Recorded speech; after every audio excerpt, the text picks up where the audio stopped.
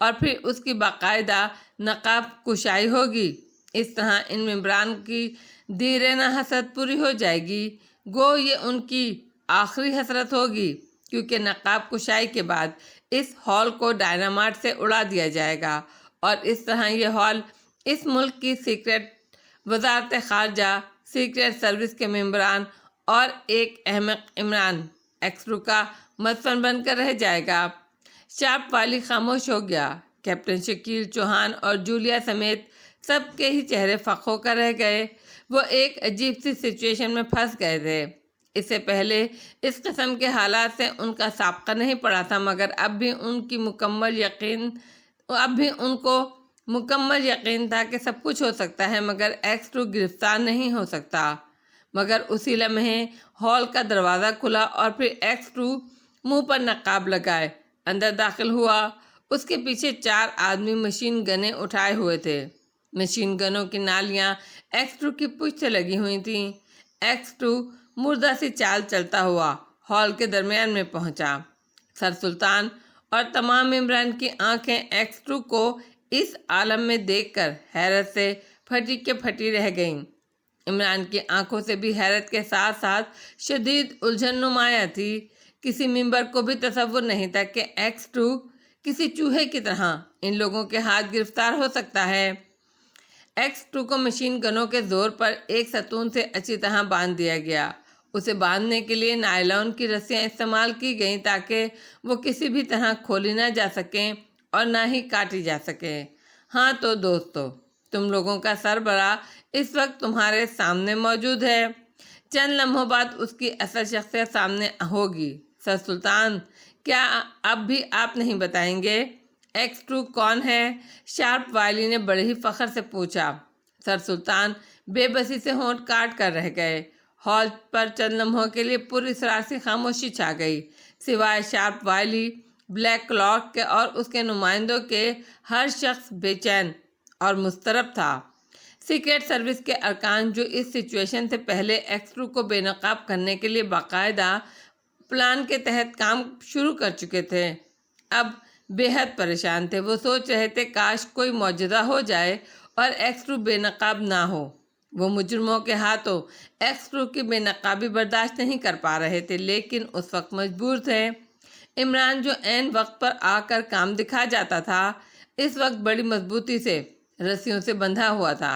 Number 2، ایکس2 کا نقاب اتارو، sharp Wiley نے بڑے پراسرار لہجے میں بلیک کلاک سے مخاطب ہوتے ہوئے کہا، اور ہال میں موجود سیکرٹ سروس کے ممبران کے جسموں میں سردی کی ایک تیز لہر دوڑ گئی، کیونکہ ایک انہونی سی بات ہو رہی تھی۔ ٹھہرو! اچانک عمران کی آواز سے ہال گونج اٹھا اور ایکس2 کی طرف بڑھتے ہوئے بلیک کلاک کے قدم رک گئے۔ سب کی بے چین نظریں عمران کے چہرے پر جم گئیں۔ عمران اس وقت بے حد سنجیدہ تھا۔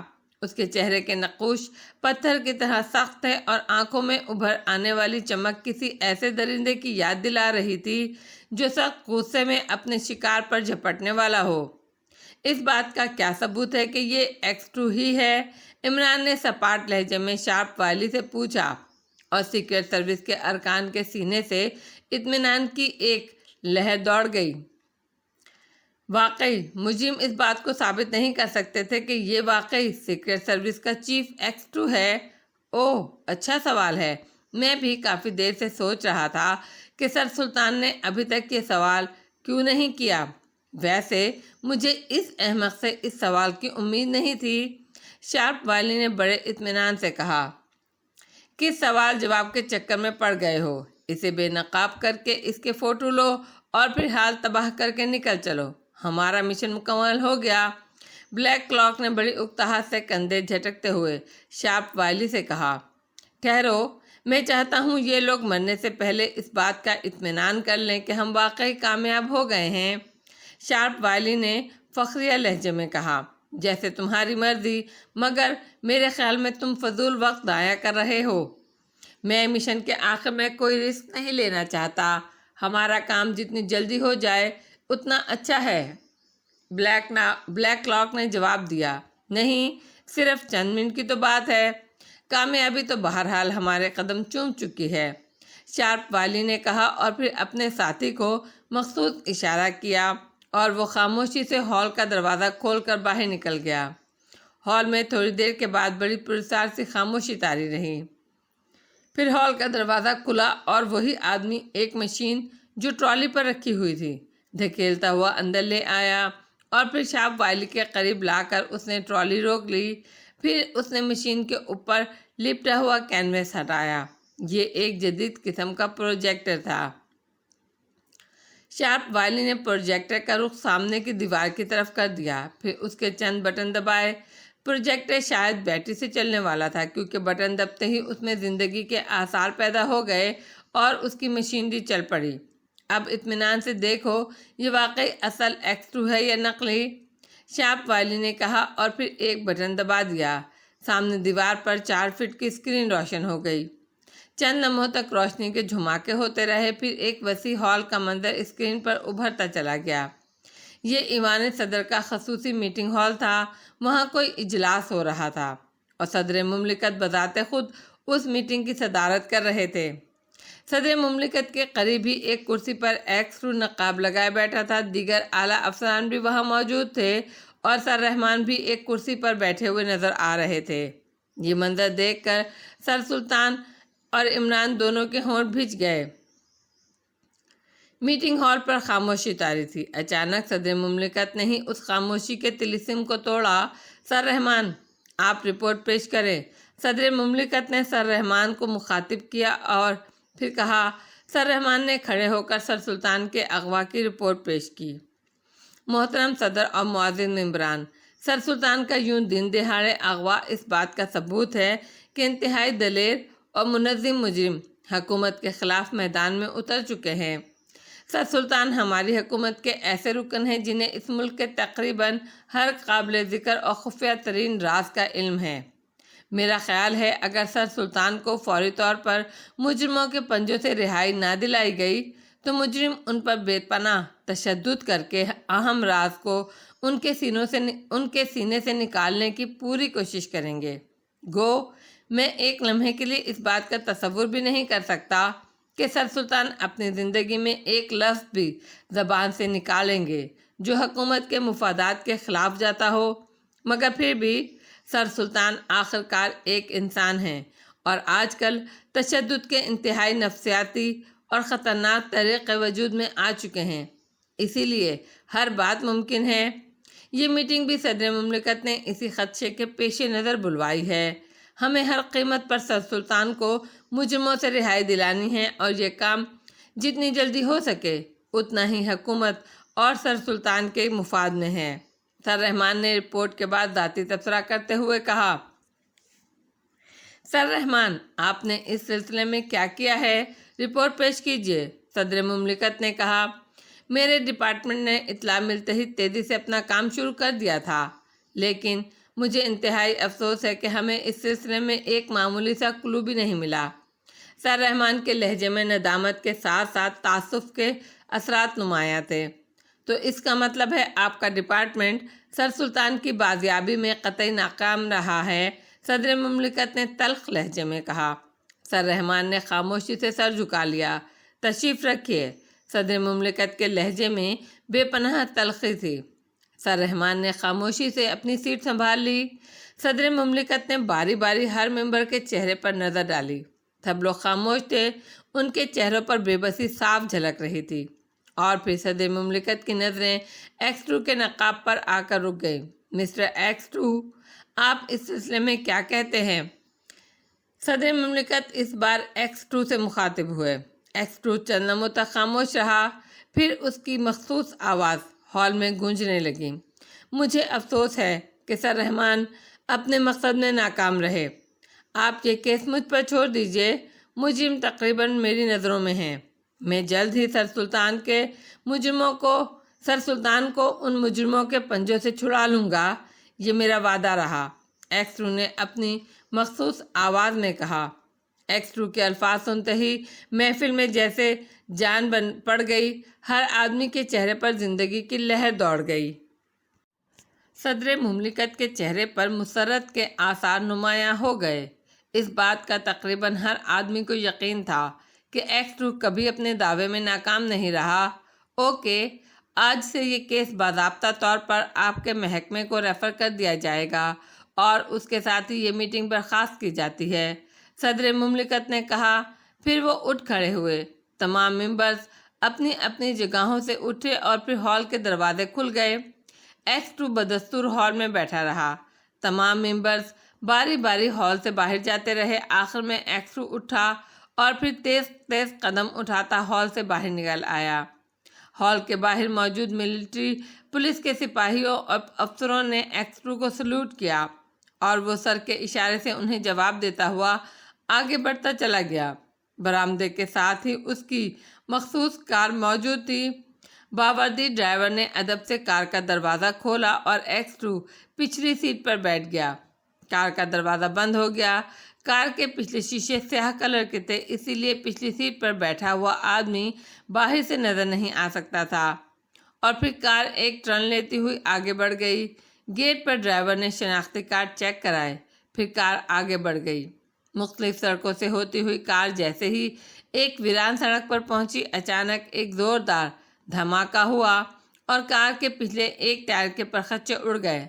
ڈرائیور نے بڑے زوردار طریقے سے بریک لگائے اور کار الٹتے الٹتے بچی۔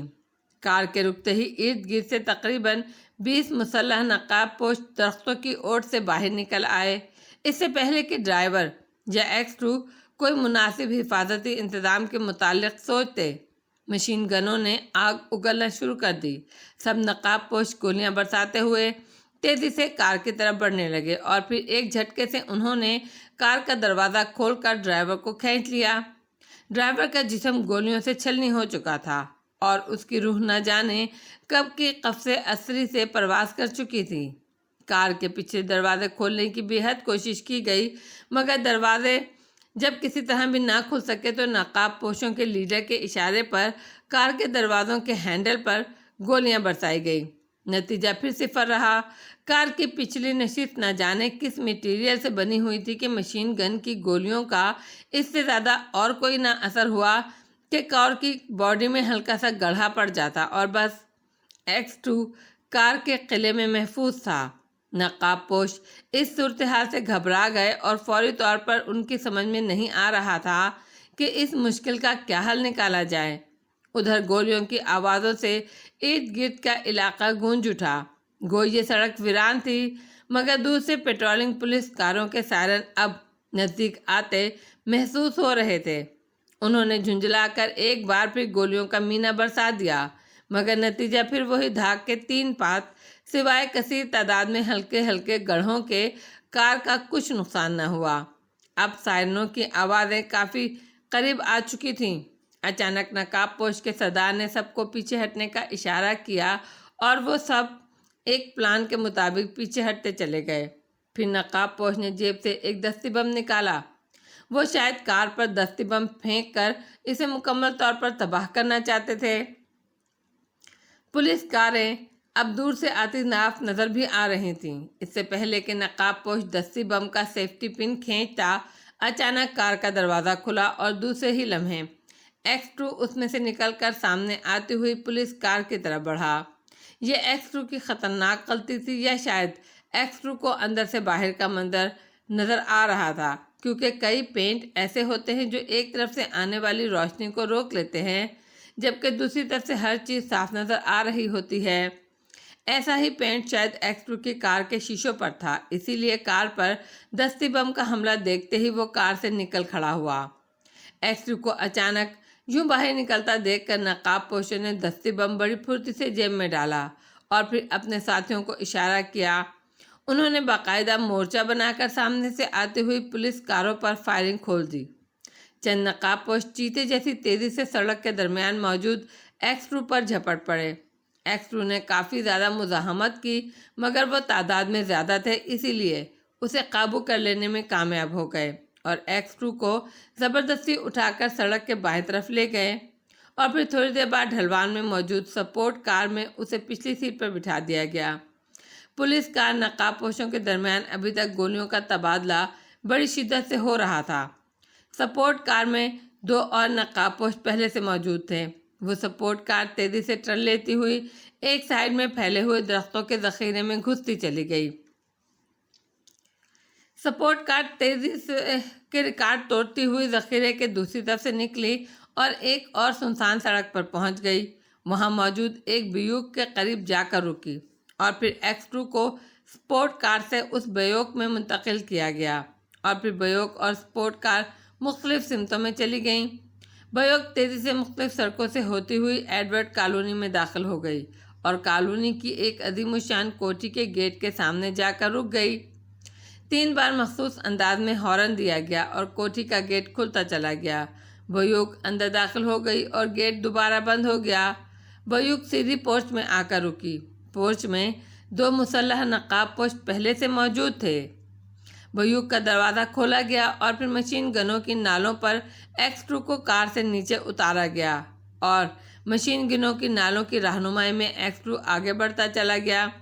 مختلف برآمدوں کمروں سے ہوتے ہوئے وہ سب ایک دروازے کے سامنے جا کر رک گئے۔ ایک نقاب پوش نے دروازے کے قریب لگا ہوا ایک بٹن دبایا اور دروازہ بے آواز کھلتا چلا گیا۔ ایکس2 اندر داخل ہو گیا۔ یہ ایک بہت بڑا ہال تھا جو فلوراسینٹ ٹیوبوں سے جگمگا رہا تھا۔ شارپ والی نے بٹن دبا دیا۔ دیوار پر اسکرین تاریک ہو گئی۔ یہ ایکس2 کی گرفتاری کی مکمل اور واضح فلم تھی۔ شارپ والی نے بڑے فخریہ انداز میں سر سلطان اور عمران کی طرف دیکھا۔ سب کے چہرے فلم دیکھ کر فخر ہو گئے تھے۔ شارپ والی نے اپنے آدمی کو پروجیکٹر لے جانے کا اشارہ کیا اور اس آدمی نے آگے بڑھ کر پروجیکٹر پر کپڑا ڈالا، پھر اسے واپس ہال کے دروازے کی طرف لے گیا۔ ہال میں مکمل خاموشی طاری تھی۔ عمران کو ایکس2 کے اصل ہونے کا حتمی ثبوت مل چکا تھا۔ اب کم از کم اس سلسلے میں کوئی گنجائش باقی نہیں رہ گئی تھی کہ گرفتار ہونے والا ایکس2 اصلی تھا، نقلی نہیں۔ کیا اب بھی کسی مزید ثبوت کی ضرورت ہے؟ شارپ والی نے بڑے فاخرانہ انداز میں عمران سے پوچھا۔ عمران حیرت سے سر ہلا کر رہ گیا۔ تم زیادہ حیرت میں نہ پڑو، یہ ہمارے جدید ترین اور خود کار اٹامک کیمرے کا کمال ہے جس نے اتنی مکمل اور واضح فلم تیار کر لی ہے۔ شارپ والی نے کہا، کیا یہ فلم تم نے صرف اس لیے تیار کی ہے کہ ہمیں ایکس2 کے اصلی ہونے کا ثبوت دے سکو؟ سر سلطان نے فلم ختم ہونے کے بعد پہلی مرتبہ پوچھا، کیا بچوں جیسا سوال کیا ہے آپ نے؟ ہم نے یہ فلم اپنے حکام کو مطمئن کرنے کے لیے تیار کی ہے۔ ہم نے جس ایکس2 کو بے نقاب کیا ہے اور جس ایکس2 کا خاتمہ کیا ہے وہ جعلی نہیں، اصلی تھا۔ شارپ والی نے حقارت آمیز لہجے میں سر سلطان کے سوال کا جواب دیا۔ چلو نمبر 2، اب تم ایکس2 کی نقاب کشائی کی رسم ادا کرو۔ شارپ والی نے بلیک لاک سے مخاطب ہو کر کہا اور بلیک لاک ستون سے بندھے ہوئے ایکس2 کی طرف بڑھنے لگا۔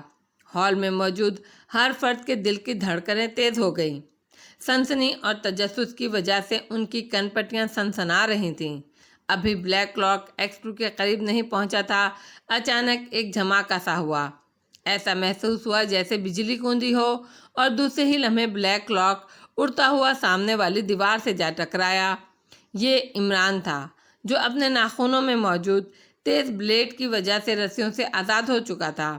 عمران کی جست انتہائی حیرت انگیز تھی۔ عمران کے دھکے سے بلیک لاک دور جا گرا اور اب عمران ایکس2 کے سامنے سینہ تانے کھڑا تھا۔ اس کے ہاتھ میں خنجر چمک رہا تھا۔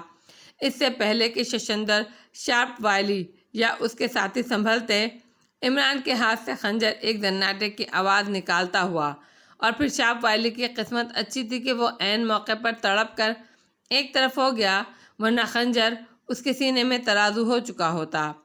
دیوار سے لگے ہوئے سیکرٹ سروس کے ممبران نے حرکت کرنا چاہی، مگر دوسرے ہی لمحے جس جگہ عمران کھڑا تھا اچانک وہ جگہ پھٹی اور عمران اس میں گرتا چلا گیا۔ شارپ والی تڑپ کر ایک میز پر گرا تھا۔ اس نے بڑی پھرتی سے میز پر لگا ہوا ایک بٹن دبایا۔ عمران ہال سے یوں غائب ہو چکا تھا جیسے اس کا وجود وہاں کبھی نہیں رہا ہو۔ فرش دوبارہ برابر ہو چکا تھا۔ کوئی بھی حرکت کرے تو بلا دریغ گولی مار دینا، شارپ والی ہذیانی انداز میں چیخا اور مشین گن برادروں نے مشین گن کے ٹریگروں پر انگلیوں کی گرفت سخت کر لی۔ اس سے پہلے کہ مزید حرکت ہوتی، شارپ والی چیتے کی طرح X2 کی طرف لپکا اور دوسرے ہی لمحے اس نے ایک جھٹکے سے X2 کے منہ پر پڑا ہوا نقاب کھینچ دیا اور پھر سارا ہال حیرت زدہ چیخوں سے گونج اٹھا۔ یہ چیخیں سیکرٹ سروس کے ممبران کے حلق سے بے اختیار نکلی تھیں اور شاپ والی بڑی گہری نظروں سے بے نقاب X2 کو دیکھ رہا تھا، جیسے وہ کسی عجوبے کو دیکھ رہا ہو۔ عمران قلع بازیاں کھاتا ہوا خلا میں گرتا چلا گیا۔ وہ اس انداز سے گرا تھا کہ سنبھلتے ہوئے بھی وہ نیچے فرش پر کمر کے بل جا گرا۔ گو کہ چوٹ کافی سے زیادہ آئی تھی، مگر حالات اس قسم کے تھے کہ وہ اس چوٹ کی پرواہ کیے بغیر اسپرنگ کی طرح اچھل کر کھڑا ہو گیا۔ یہ ایک چھوٹا سا کمرہ تھا جو چاروں طرف سے بند تھا، صرف بائیں طرف ایک دروازہ تھا۔ عمران جھپٹ کر دروازے کی طرف بڑھا، مگر اسٹیل کا بنا ہوا دروازہ باہر سے بند تھا۔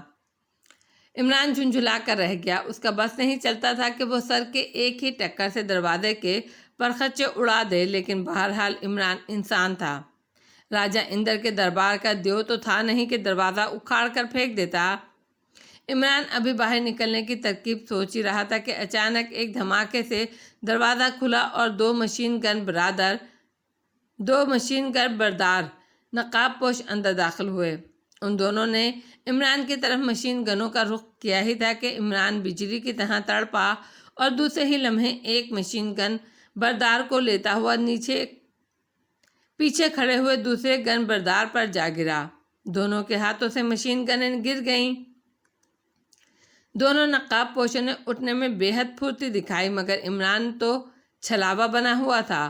وہ ان دونوں سے پہلے ہی اٹھ کھڑا ہوا اور پھر ان دونوں کی شامت آ گئی۔ عمران کو کافی دنوں کے بعد لڑنے کا موقع ملا تھا۔ اس نے ایک نقاب پوش پر کراٹے کا زبردست وار کیا اور وہ اوہ کرتا ہوا دوہرا ہو گیا۔ دوسرا نقاب پوش مشین گن کی طرف لپکا ہی تھا کہ عمران کی لات پوری قوت سے اس کے کولہوں پر پڑی۔ اب تو عمران مشین بن گیا۔ اس نے دونوں نقاب پوشوں کو اٹھنے نہیں دیا اور پھر وہ دونوں دوہرے ہوئے نقاب پوشوں کی گردنوں پر اس کی کھڑی ہتھیلی کا وار پڑا۔ کھٹاک کی آواز آئی اور اس کے ساتھ ہی ایک ہلکی سی چیخ ابھری۔ اس کی گردن ٹوٹ چکی تھی اور وہ تڑپے بغیر ڈھیر ہو گیا۔ دوسرے کو اچانک عمران نے ہاتھوں پر اٹھایا اور پھر اس سے پہلے کہ وہ سنبھلتا، عمران نے اسے سر پر گھما کر پوری قوت سے دیوار پر دے مارا۔ نقاب پوش کے سر کے پرخچے اڑ گئے اور دماغ چیتڑوں کی طرح دیوار سے لٹکا رہ گیا۔ عمران نے جھپٹ کر ایک نقاب پوش کا نقاب اتارا اور اسے منہ پر لگا کر اس نے ایک مشین گن اٹھا لی اور دروازے سے باہر کود گیا۔ باہر ایک طویل گیلری تھی جو خالی پڑی تھی۔ گیلری کے اختتام پر سڑیاں اوپر جا رہی تھیں۔ عمران تیزی سے گیلری میں دوڑتا ہوا ایک کے بجائے دو سیڑھیاں پھلانگتا ہوا اوپر چڑھتا چلا گیا۔ اوپر ایک گیلری تھی۔ دروازے سے باہر نکلتے ہی دو نقاب پوشوں سے مٹبھیڑ ہوئی اور وہ دونوں دوسری طرف رخ کیے ہوئے تھے۔ عمران نے بغیر کسی تکلیف کے مشین گن کا دہانہ کھول دیا۔ تڑتڑاہٹ کی آواز آئی اور وہ دونوں چیخ مار کر ڈھیر ہو گئے۔ ان کے جسموں میں بے شمار سوراخ ہو چکے تھے۔ پوری عمارت گولیوں کے دھماکوں سے گونج اٹھی، مگر عمران پرواہ کیے بغیر آگے بڑھتا چلا گیا۔ یہ گراؤنڈ فلور تھا۔ اچانک ایک کمرے میں عمران کو روشنی نظر آئی اور وہ تیزی سے اس کمرے میں داخل ہو گیا۔ کمرے کا دروازہ اندر سے بند نہیں تھا، اسی لیے اسے کوئی دقت پیش نہ آئی۔ کمرہ خالی تھا۔ اسی لمحے گیلری میں بہت سے لوگوں کے قدموں کی آوازیں سنائی دیں۔ عمران نے پھرتی سے دروازہ بند کر کے چٹکنی چڑھا دی۔ اب وہ تیزی سے کمرے کے دوسرے دروازے کی طرف بڑھا۔ یہ دروازہ بھی ایک چھوٹی سی گیلری میں کھلتا تھا۔ سامنے ایک بڑا دروازہ تھا جو بند تھا۔ دروازے کی ساخت سے معلوم ہو رہا تھا کہ یہ کمرہ ساؤنڈ پروف ہے۔ دروازے کے عین اوپر شیشے کا ایک بڑا روشن دان تھا۔ عمران نے ایک لمحے کے لیے ادھر ادھر دیکھا اور پھر مشین گن کو بیلٹ کے ساتھ کاندھے پر لٹکا کر بندر کی طرح دروازے کے ہینڈل پر پیر رکھتا ہوا اوپر چڑھتا چلا گیا۔ دروازے کے اوپر شاید ڈیزائن کے لیے ایک چھوٹی سی کارنس بنی ہوئی تھی۔ اس نے پیر اس کارنس پر ٹکائے اور روشن دان سے دیکھنے لگا۔ اندر کا منظر دیکھتے ہی اس کے گلے سے نکلنے والے بے اختیار قہقہے کو بڑی مشکل سے اس نے روکا۔ X2 کی نقاب کشائی ہو چکی تھی اور وہاں X2 کے بجائے سلیمان کھڑا آنکھیں جھپکا رہا تھا۔ اس کی شکل دیکھ کر ایسا محسوس ہو رہا تھا جیسے کسی الو کو پکڑ کر دھوپ میں بٹھا دیا گیا ہو۔ بلیک زیرو ٹیپ سن کر تمام معاملات کو اچھی طرح سمجھ چکا تھا۔ اب وہ مجرموں کی چال مجرموں پر ہی الٹنا چاہتا تھا۔ اس کے ذہن میں ایک شاندار ترکیب آئی اور اس نے اس ترکیب پر عمل کرنے کا قطعی فیصلہ کر لیا۔ پھر مسکراتے ہوئے میز کے کنارے پر لگا ہوا ایک بٹن دبا دیا۔ چند لمحوں بعد جوزف اندر داخل ہوا۔ مسٹر طاہر، یس، جوزف نے بڑے مؤدبانہ لہجے میں کہا۔ جوزف، عمران کے فلیٹ سے سلیمان کو بلا کر لاؤ، جلدی، بلیک زیرو نے اسے حکم دیا۔ مسٹر طاہر، آپ مجھے بتائیں کیا کام ہے؟ وہ باورچی بھلا کہاں کام کر سکتا ہے؟ جوزف نے سلیمان کا نام سن کر برا سا منہ بناتے ہوئے کہا۔ جوزف، عمران کی جان خطرے میں ہے اور صرف سلیمان ہی اس کی جان بچا سکتا ہے، اس لیے جتنی جلدی ہو سکے سلیمان کو یہاں لے آؤ، بلیک زیرو نے تحکمانہ لہجے میں کہا۔ بہتر جناب، اگر باس کی جان خطرے میں ہے تو ابھی سلیمان کو حاضر کرتا ہوں۔ اگر وہ اپنے پیروں پر چل کر نہ آیا تو اٹھا کر لے آؤں گا۔ عمران کی جان کو خطرہ سن کر جوزف تیزی سے بولا۔ جلدی جاؤ، وقت ضائع مت کرو، بلیک زیرو نے اسے ڈانٹ دیا اور جوزف تیزی سے دروازے سے باہر نکل گیا۔ بلیک زیرو اٹھا اور اندر کمرے میں چلا گیا۔ چند لمحوں بعد جب وہ واپس آیا تو اس کے ہاتھ میں ایک جدید قسم کی گھڑی تھی۔ اس نے گھڑی لا کر میز پر رکھی۔ تقریباً آدھے گھنٹے بعد دروازہ کھلا اور جوزف اندر داخل ہوا۔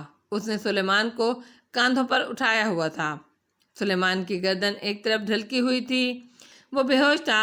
جوزف نے سلیمان کو لا کر میز کے سامنے پڑے ہوئے صوفے پر لٹا دیا۔ مسٹر طاہر، یہ آنے میں نخرے کر رہا تھا، اسی لیے میں نے ایک ہلکا سا لفٹ ہک لگا دیا، جوزف نے بڑے فخر سے کہا۔ جوزف، میں تمہاری شکایت عمران سے کروں گا۔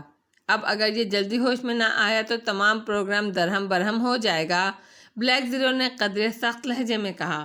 مسٹر طاہر، یہ شرافت سے نہیں آ رہا تھا، اسی لیے مجبوری تھی۔ آپ نے کہا تھا جلدی لے کر آؤ، اور اسے جلدی لے کر آنے کی اس کے سوا کوئی صورت نہیں تھی، جوزف نے دھیمے لہجے میں کہا۔ اب اسے ہوش میں لے آؤ، جلدی کرو، بلیک زیرو نے کہا، اور جوزف نے میز پر پڑا ہوا پانی کا گلاس اٹھا کر سلیمان کے منہ پر الٹ دیا۔ سلیمان نے چونک کر آنکھیں کھولیں۔ بچاؤ، بچاؤ، اس کالے دیو سے بچاؤ، سلیمان نے ہوش میں آتے ہی شور مچانا شروع کر دیا۔ جوزف، تم باہر جاؤ، بلیک زیرو نے سلیمان کی چیخ و پکار سنی انسنی کرتے ہوئے جوزف سے کہا۔ جوزف خاموشی سے باہر چلا گیا۔ بلیک زیرو نے اٹھ کر دروازہ بند کر دیا۔ سلیمان اس دوران خاموش ہو چکا تھا اور اب وہ آنکھیں پھاڑے کمرے کو دیکھ رہا تھا۔ سلیمان، دھیان سے میری بات سنو، عمران صاحب نے تمہارے ذمے ایک اہم کام لگایا ہے، بلیک زیرو نے اسے سمجھاتے ہوئے کہا۔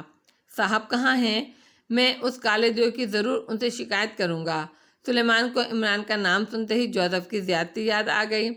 تم میری بات سنو، عمران کی جان شدید خطرے میں ہے، اگر تم نے سنجیدگی اور ذمہ داری سے کام نہ کیا تو عمران کی لاش ہی تمہیں ملے گی، بلیک زیرو نے لاش پر زور دیتے ہوئے کہا۔ ارے باپ رے، لاش، جلدی سے بتاؤ کیا کام ہے؟